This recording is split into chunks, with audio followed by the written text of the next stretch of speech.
Kingdom Monera. Monos means single.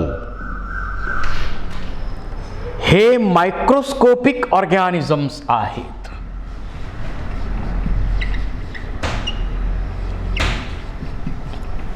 हे microscopic organisms आहेत.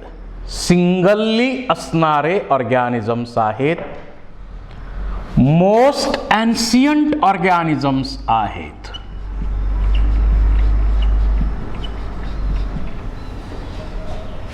ज्यावेळी लाईफ अस्तित्वात आलं असेल त्यावेळी पहिले मायक्रो ऑर्गॅनिझम कोणते अस्तित्वात आलेत तर मोनेरा किंगडममध्ये ज्या बॅक्टेरिया आहेत त्यातल्या आर्कीबॅक्टेरिया हे पहिले ऑर्गॅनिझम अस्तित्वात आलेले आहेत.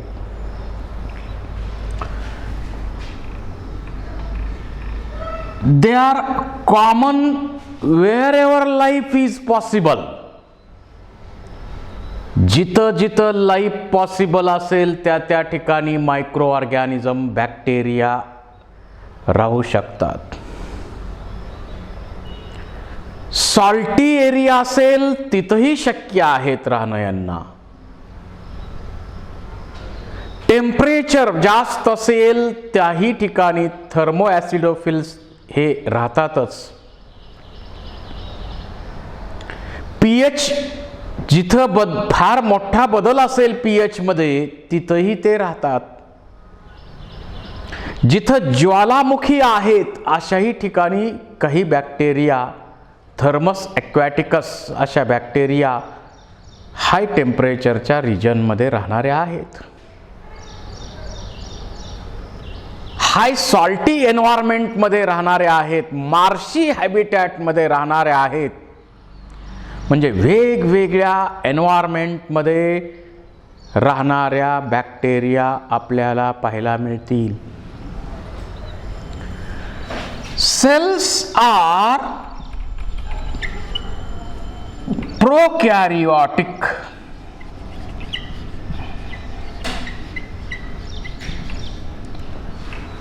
यांच्या सेल्स प्रोकॅरियोटिक आहेत. म्हणजे काय आहेत? Pro means primitive, karyon means nucleus.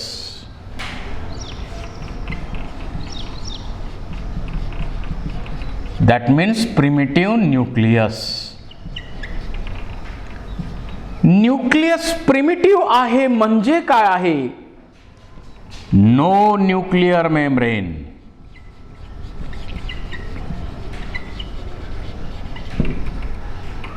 No न्यूक्लियोप्लाझम.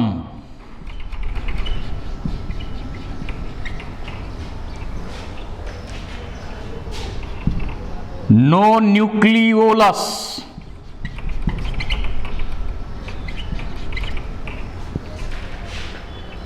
Single molecule of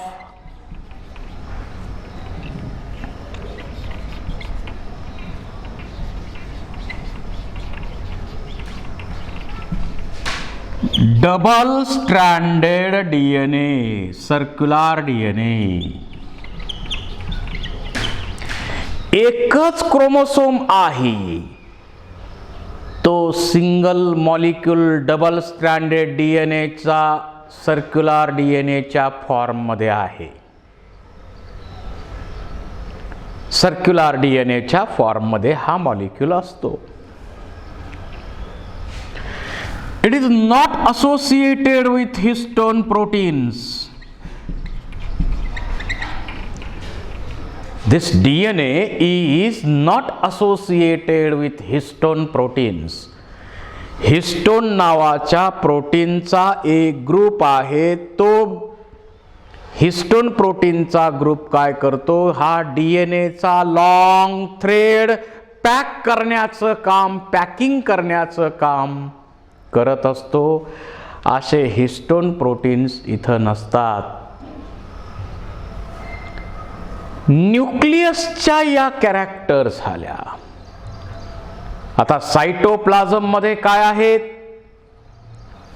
cytoplasm मध्ये विचार केला किंवा सेलचा अगोदर विचार केला तर सेल्स मध्ये glycocalyx or capsule is present. ग्लायकोकॅलिक्स किंवा कॅप्सूल त्याच्यावरती आहे. काही मध्ये कॅप्सूल आहे, काही मध्ये स्लाइम लेयर आपल्याला दिसतो. कॅप्सूल असलंच पाहिजे, सर्वांमध्ये आहे असंही काही बंधन नाही आहे. It is not essential for survival of the bacterial cell. Then it is followed by cell wall. त्याच्या आत सेल वॉल आहे. Cell wall is made up of peptidoglycan. हा सेल वॉल पेप्टाइडोग्लायकॉननी बनलेला असतो आणि आर्कीबॅक्टेरिया असतील तर त्यांच्यामध्ये सेल वॉल सुडोपेप्टाइडोग्लायकॉननी बनलेला आहे. दिस पेप्टाइडोग्लायकॉन इज मेड अप ऑफ नाग and नाम.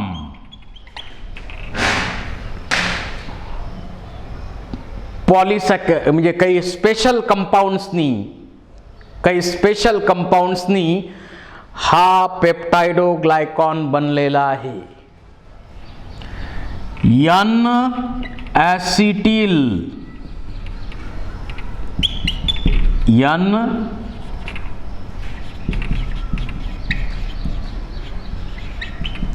ॲसिटिल ग्लुकोसमाइन. एन ॲसिटिल ग्लुकोसमाइन म्हणजे NAG आणि एन ॲसिटिल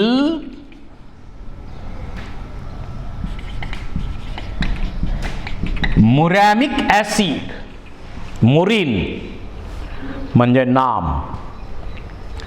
या काही स्पेशल कंपाऊंड्सनी हा सेल वॉल बनलेला असतो.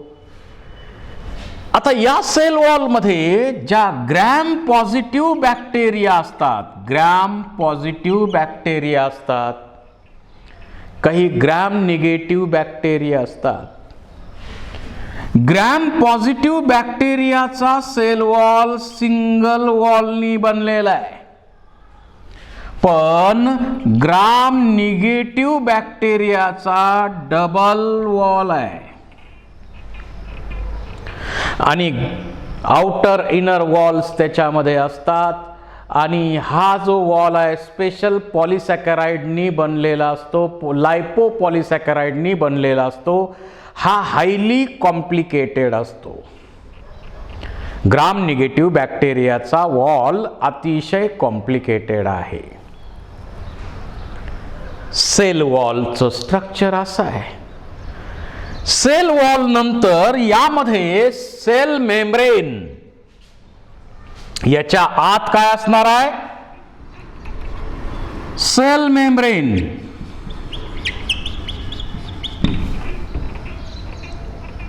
सेल मेम्ब्रेन हे लिपिड आणि प्रोटीन यांनी बनलेलं असतं.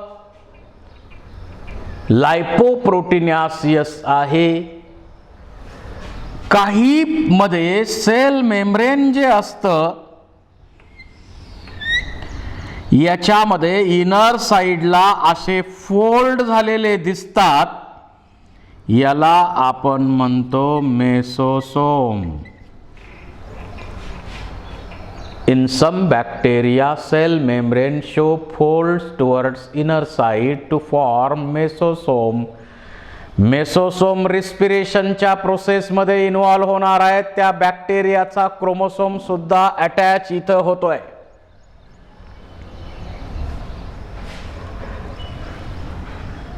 या मेम्ब्रेन मध्ये काही वेळा काही बॅक्टेरिया, ज्या ॲरोबिक बॅक्टेरिया असतील विशेषतः, ॲरोबिक बॅक्टेरियाच्या सेल मेम्ब्रेन मध्ये रेस्पायरेटरी चेन असते.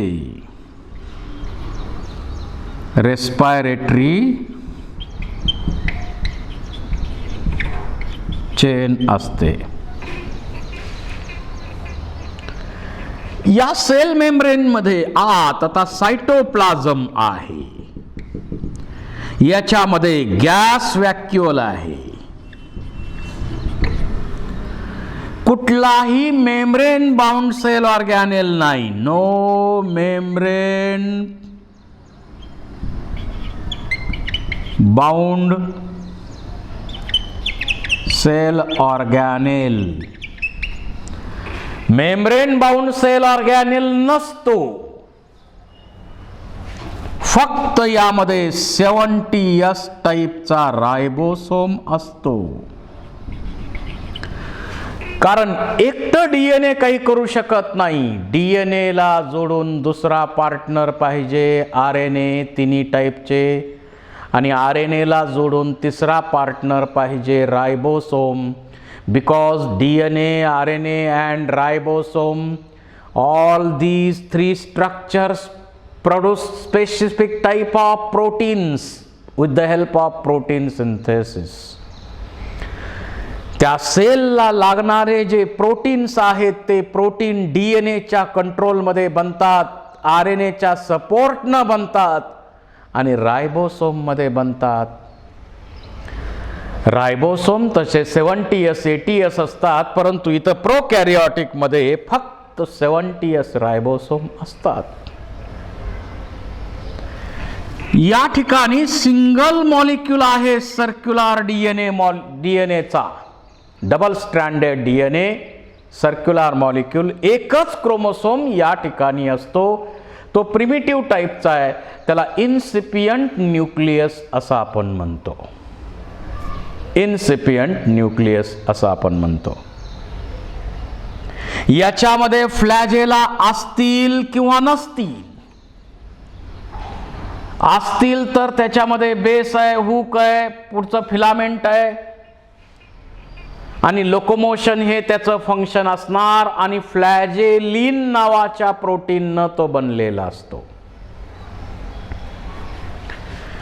या सायटोप्लाझम मध्ये स्ट्रीमिंग मोमेंट म्हणजे गोल गोल गोल गोल गोल गोल सारख्या मोमेंट ज्या होत असतात, सायक्लॉसिस, या मोमेंट नसतात. नो सायक्लॉसिस.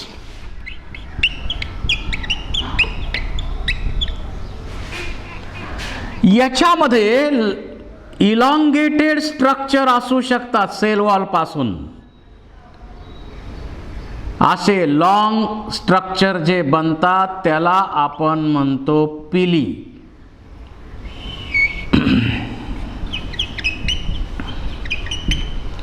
आणि छोटे छोटे छोटे छोटे स्ट्रक्चर बनतात, यांना म्हणतो आपण फिम्ब्री. हे स्ट्रक्चर यांच्यामध्ये असतात. यांचा न्यूट्रिशनचा मोड कसा आहे? काही किमोसिंथेटिक ऑटोट्रॉपिक आहेत. Some are chemosynthetic autotrophs.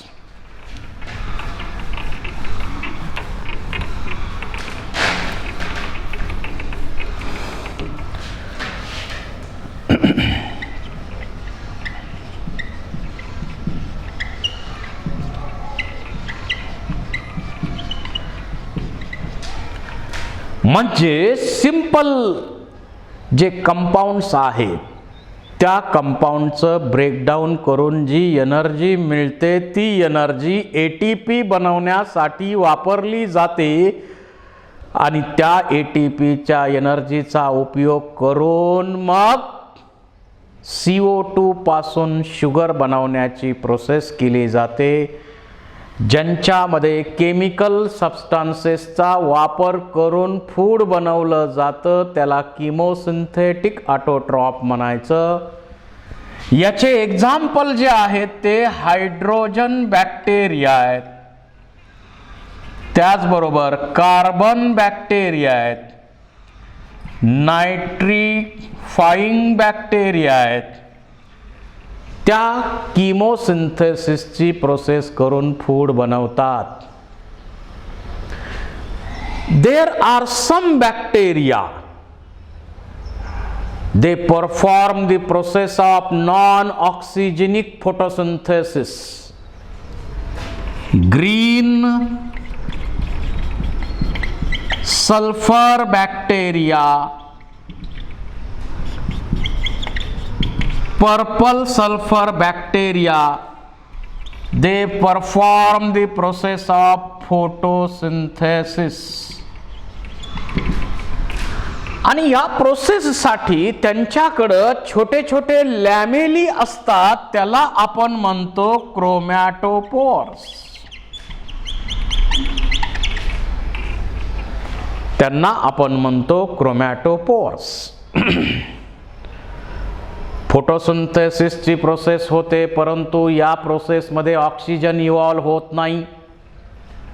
त्यानंतर सियानोबॅक्टेरिया,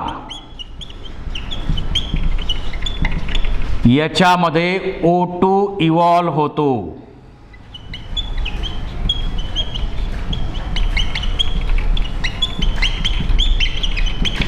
ऑक्सिजन इव्हॉल्व होणारी फोटोसिंथेसिस प्रोसेस सुद्धा इथं आहे. त्याचबरोबर काही हेटेरोट्रॉपिक आहेत, त्याच्यामध्ये सॅप्रोफायटिक आहेत. काही बॅक्टेरिया सॅप्रोफायटिक म्हणजे बाहेर एखादं डेड ऑर्गॅनिक मॅटर असेल तर त्याच्यावर एन्झाईम रिलीज केले जातात, डायजेशन बाहेरच केलं जातं आणि डायजेस्टेड फूड ॲब्सॉर्ब केलं जातं. त्याला आपण सॅप्रोफायटिक किंवा ऑस्मोट्रॉपिक मोड ऑफ न्यूट्रिशन म्हणतो. आणि काही सिम्बायोटिक आहेत. रायझोबिया सारख्या बॅक्टेरिया सिम्बायोटिक आहेत, दुसऱ्या ऑर्गॅनिझम बरोबर राहतात.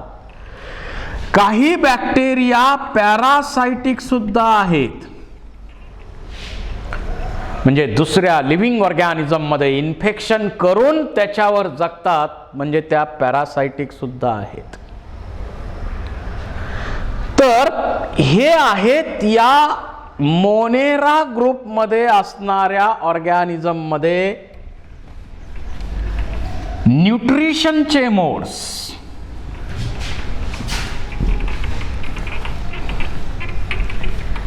यानंतर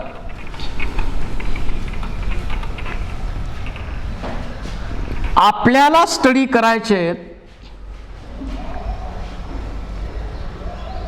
नेक्स्ट लेक्चर मध्ये आपल्याला स्टडी करायचे modes of reproduction. Thank you very much.